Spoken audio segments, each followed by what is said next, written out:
What's up, family? Matt West here, and guys, we are going to be talking about Scream 6 today. So excited! I actually went to the early fan screening of it last night, and was able to watch it. So just let you guys know, this is a spoiler review. You got 4 seconds to turn it off. One, two, three, four. Still here? Cool. All right. Awesome. Spoiler review time. And if you guys have seen this, down in the comments will be a discussion tab. Keep in mind, the comments will be full of spoilers also. So, here we are with the core four. Of course, if you've seen the movie, you know exactly what the core four is. Sam, Tara, Mindy, and Chad are moved to New York to try to start a whole new life after the Woodsboro accident in Scream 5, where they feel like that they can get a fresh, brand new start, that they can be themselves and all that stuff. Tara is off to college along with Mindy and Chad, trying to live her best life, forgetting everything that happened in Woodsboro from the Scream 5. But Sam is still holding on to everything and acts like that nothing's gonna be normal again. Like, you can't act like nothing happened. You just can't act like nothing happened.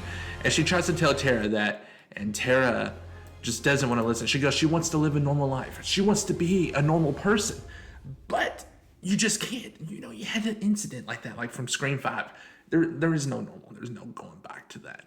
So Sam is doing everything she can to protect Tara, because she knows that Tara has not fully came to realization what happened in Scream 5, and she just has not, she refuses to really understand what's going on. So that's a pretty good, yeah. So, I mean, I would be messed up too, don't get me wrong. I would be totally messed up if this stuff happened to me. Everybody would. But the movie starts off with Laura, which is a film studies teacher at the college that Tara and all of them go to. And she is waiting for a pretty much like a blindish date. She met this person off of, I believe it was like a Tinder app, and she's waiting for them. Well, she answered the phone call, and the person's doing a normal voice and all that. He's like, hey, I'm lost. Where am I? She's like, you don't know where you're at? He's like, no, like, where am I? And then he started giving her clues like, I see an alley, but I don't see you, and all this stuff.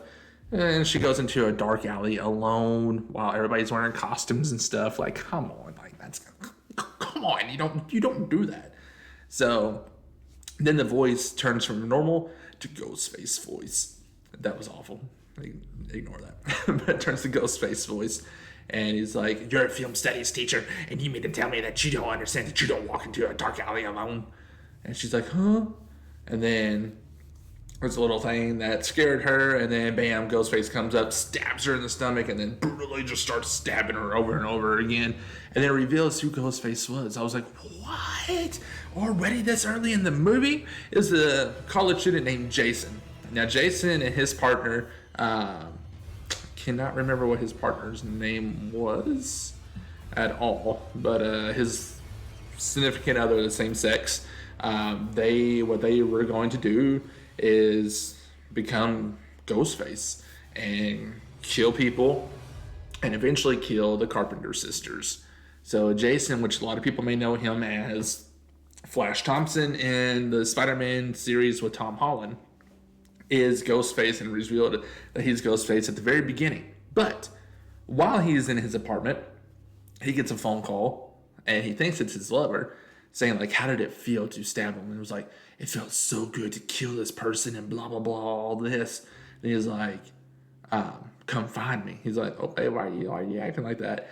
Then it was the actual Ghostface from the movie. And just to let you know, there are 3 killers in this movie.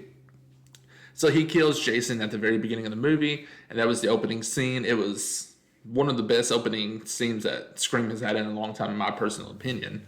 So now we got three people going. So far, the movie has started off to a great, brutal start. And I've been very impressed so far. So, Sam is living with her roommate, Quinn. Quinn is a hoe. Like, flat out, she is a hoe. She's having sex with every dude that she can see, every dude that she can get her hands on, all that stuff. So, yeah. But Quinn understands who Sam is, who Tara is, and that's living with her. And then there's this one guy, his name is Danny. They called him like shirtless Danny or something like that. But he was the love interest of Sam. And she was hiding it because she didn't want people to realize that she was dating again. Because obviously her ex-boyfriend, Richie, was Ghostface in Scream 5. So that was a big ordeal part of the movie that Sam hid that from everybody. And it was a big thing. But then you have Chad. He has a roommate. His name is Ethan. And Quinn, her dad is a cop, Detective Bailey. So everybody feels safe because her dad's a cop and they feel comfortable, like protective and stuff like that. So Tara and Sam find out on the news that there was a stabbing, and they find out that it was their college classmate that got stabbed, and they found out that it was leaving a Ghostface mask behind. Now, the Ghostface mask was the mask that Richie wore in Scream 5. So that was a little weird. Like, how did he get his hands on the Scream 5 mask? So more and more killings started happening from Ghostface. Ghostface called Sam and Tara, chased them into a convenience store, and Ghostface just went on a rampage, killed everybody in that convenience store that was in there, stabbed him in the neck, stabbed him in the face, stabbed the dude behind the register with a shotgun, took the shotgun, shot the dude in the face. Ghostface went brutal in this movie. Like, probably the most brutalist Ghostface there has been. Hands down. Like, there's just absolutely hands down. This is the most brutal Ghostface in the entire franchise, my personal opinion. So, now, Sam and Tara realize, oh shoot, he's back, he's coming after us, we're screwed. Tara was seeing a therapist, Dr. Stone. So pretty much, this Ghostface wants Tara to own up to her responsibility. There's a rumor that started that Tara is the bad guy and not Richie, and that Richie was innocent and Tara was the killer since her dad was Billy Loomis. If you guys don't know who Billy Loomis is, which then you're not a Scream fan, Billy Loomis was the original killer, Sidney's boyfriend in Scream 1, which comes out to be he cheated on Sidney and had a daughter, Tara. Or not Tara, Sam. My bad. Sam and Tara are half-sisters. So, Ghostface's next big kill was Dr. Stone, which was Sam's psychiatrist.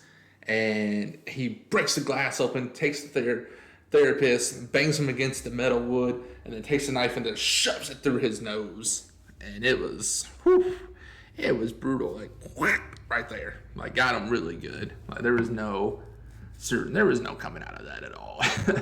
But so then Ghostface takes all the files that they can on Sam, so that way they can try to frame Sam as much as possible. Now the cops are involved.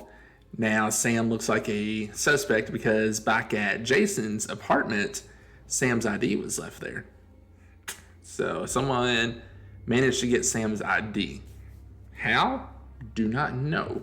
So now she's a suspect. Now her, Tara, Mindy, and Chad cannot leave the core four. So they are now suspects on the list. So far, this movie's got me on the edge. I'm like, okay, who could it be? Who could Ghostface be? Didn't realize that there was going to be 3. Knew there'd be at least 2. But now, Detective Kirby, FBI, Kirby came back. Yes. She got stabbed. She doesn't really say how she survived. She just shows a stab wound, says that she's been there, that this hits close to home, so she's taken over the case. So now Kirby is involved, and she is ready to kick some ass. So, they all stick together. Sam, Tara, Mindy, and Chad. Keep in mind, Gail Weathers is also from New York, so she is there with them. She's wanting to try to be involved as much as possible. Sam and Tara's like, no, get the hell away from us. Sam tries to punch her in the face. She dodges it. She's like, I've done that before. Reference to Scream 1. Then Tara comes, boom, punches her in the face. She's like, yeah. Like, it was a cheap shot, but it was a good shot. So, now Tara, Mindy, Chad, and Quinn are all locked inside the same apartment because they're the core four, like they need to stick together. Oh, and Annika, which was Mindy's girlfriend in this movie. So they're all sitting there, and sorry, I lost my Danny, which is Sam's boyfriend in Scream 6, is sitting there across the thing. He looks across the room. Quinn's in her room with a new guy, and that guy's in the shower. Quinn's laying on the bed. Ghostface is right behind Quinn. So Danny's trying to scream, holler, get their attention as much as he can. So he takes a picture because nobody can hear him. Airdrops it to everybody's phone that was in there. So everybody saw that Quinn was about to get attacked. She started screaming and moaning and all that. Everybody thought that she was having sex, but then once they got the airdrop picture, they realized, oh shoot, she's being killed as we speak. So they rush in there, or actually they hang back because she got brutally stabbed. So they hang back, and she goes flying through the door because Ghostface throws her, and now Ghostface is there. They're all running, trying to get away. Ghostface stabs Annika, which was Mindy's girlfriend. So then they all go into the room, and then Danny takes a ladder, throws it across the room, or across from his window to the other window, have them come across one at a time. Well, they all get there, and now it's Annika's turn.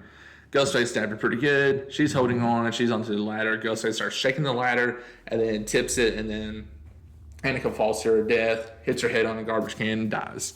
So that was a pretty brutal kill, if you ask me. So now Quinn's dead, Annika's dead, got the core four. Ethan comes running. He's like, whoa, what happened? Like, what? And they're like, whoa, where were you, Ethan? Like, where? And then he's like, I was at study hall. You can ask anybody. Like, I was there, blah, blah, blah. All that stuff, they can all go. So Detective Bailey comes in, sees his daughter all cut up and all that. He's freaking out. He's crying. So they dropped him off the case because they're like, he's too, not stable enough to do it. But he still teamed up with him because he's like, I want this son of a bitch dead. He killed my daughter. So he's like, I lost my daughter and I lost my son. Nobody knew that Quinn had a brother because she never talked about him, or they just never came about. So now they're trying to lure Ghostface into the shrine. The shrine. I'll put it this way. Let me rewind it a little bit. Each kill that Ghostface does leaves behind a mask. The mask is revolved in a movie. So the first kill was Richie's mask. The next kill was I cannot remember his name, from Scream 4, the film dude, the one that stabbed Kirby. It was his mask. And then Scream 3, it was Ronan's. Scream 2's was Miss Loomis's. And then it was all leading to Scream 1, which was Billy Loomis's mask. So they're all leading it. Ghostface is killing left and right. Annika's dead. Quinn's dead. So now they're getting on a subway because they've came up with a plan with the detective and with Kirby to lure Ghostface into the shrine, lock the door so that way he cannot leave and nobody can get out, kill him, and then bam. So they're on the subway and they accidentally get split up. Ethan and Mindy are on one train, and then Chad, Tara, Sam, and Danny are on another train. They're freaking out. They're like, we weren't supposed to split up and all that. Ghostface is on the train with Mindy. So there's a scene to where the train goes dark for a minute. Ghostface runs up. Ethan was sitting on the other side. Ghostface runs up, puts his hand over Mindy's mouth, starts stabbing her in the stomach until she goes down. And now he runs off the train. Ethan sees it. He's freaking out. So Detective Bailey calls, is like, hey, I called down in Atlanta. Kirby's not a FBI agent. You need to get out of there as quickly as possible. Nobody can find Kirby. They're like, oh, shoot, Kirby did it. Kirby's Ghostface, which I was like, boom! She had a good motive. She had a motive. But, yeah, so they're all freaking out. and they go downstairs where Tara and Chad is. They kiss. They find out that they're in love with each other. They really do love each other. And then Ghostface is there, accidentally gets Tara in the back, but she backs up. Then they get Chad, and then another Ghostface comes out, and they just start stabbing Chad, like, boom, boom, right after he kisses Tara. I'm like, of course. But, like, they're stabbing him, brutally stabbing him. So then Tara runs away with Sam. Obviously, it's two Ghostface. So they're like, whoa, what's going on? And then they get up to the room. Kirby comes up and like, whoa, stop right there. Kirby, like, stop. Like, we know it's you. The two Ghostfaces are standing there. Detective Bailey comes in, shoots Kirby. And then he goes, like doing his little motive. He was Ghostface. And then the two other Ghostface. So Detective Bailey, which was Quinn's father, was one of the Ghostface. The other Ghostface was revealed to be Ethan, which was Chad's roommate. And then the other Ghostface was revealed to be Quinn, which was the girl that we thought was stabbed. Sam and Tara's roommates. She was not stabbed. They were a family. Quinn's brother was Ethan. And then both their dads was Detective Bailey. They go, whoa, I thought your son was dead. He goes, oh, my son was dead. And they found out to reveal that Richie was his other son, which was Quinn and Ethan's brother that Sam killed. So they're like, he would have never done that. Like, they believe like he would not have killed and all that stuff. So they believe that Sam just killed him because Sam has Billy Loomis's blood in him. So it's revealed that's who it was. And then now Sam and Tara, they find out that Mindy got stabbed because they admitted it to it. They saw Chad get stabbed, and they're running for their lives and all that. Sam kills Quinn by, which one was Quinn? I'm trying to remember fully. But she's the one that got stabbed in the eye, I do believe. And then Detective Bailey saw it, and she's like, yeah, and all that stuff. Tara killed Ethan by shoving the knife through his mouth and twisting it, like through his throat and all that. It was pretty gruesome. And then Detective Bailey, I believe. No, Detective Bailey. So I was wrong. Quinn died by a gunshot in the head. Sam shot her in the head with a bullet. Then that's when Detective Bailey, and then that's when Sam ran out of bullets. But she took her father's robe because it was in the shrine, as you can see in the picture up here. That was the shrine. So she took Billy Loomis's suit and his mask and killed Detective Bailey, like brutally killed him, like all over, and then stabbed him right in the eye, like right in the eye. And then of course one of them always comes back. Ethan comes back somehow, and then Kirby comes up, shoots him. Kirby's alive. So they're all down there crying and all that. And then out of nowhere, here comes Mindy running. She's like, they gave me so much medicine. How did Mindy survive after being like stabbed here and up? And I don't know, makes no sense. But what it definitely doesn't make sense, Chad survived. How the hell did Chad survive? He got stabbed 20 times, at least 20 times. How did he survive? It made no sense whatsoever how he survived. I'm like, what? And then, so Gail, we're going to rewind it a little bit. Ghostface showed up at Gail's apartment and stabbed her. Like, stabbed her good. Thought she was dead. Found out she's going to live too. Like, everybody that got stabbed, that was the main plot, did not die. So how the hell did Dewey die in Scream 5? They could have kept him alive. Whatever, though. It is what it is. It's cool. Whatever. Don't keep Dewey alive. Don't keep my man alive. That's cool. They do give some references to Sydney, to where she was like, she's not coming back. She moved away from where she was because she wants a fresh start. She does, yeah. So Sydney is not in the movie. Skeet is in the movie, though. Billy pops up as, like he did in Scream 5, and kind of shows around Sam, like, you know what you got to do, you know who you are, blah, blah, blah, all that stuff. But anyways, overall, I would definitely say this is my second favorite Scream movie. So we go Scream 1, Scream 6, Scream 5, Scream 3, Scream 2, and then Scream 4. No, Scream 2 was last, Scream 4. So I wasn't a huge fan of Scream 4. It was alright, but not my cup of tea. But if you guys have seen Scream 6, comment below. Let's start a discussion tab. Let me know what you guys thought. Let me know how you like the movie. I give the movie 8.5 to 9 out of 10. So I'll end up watching it again. But anyways, guys, thank you so much for watching. As always, much love. Peace.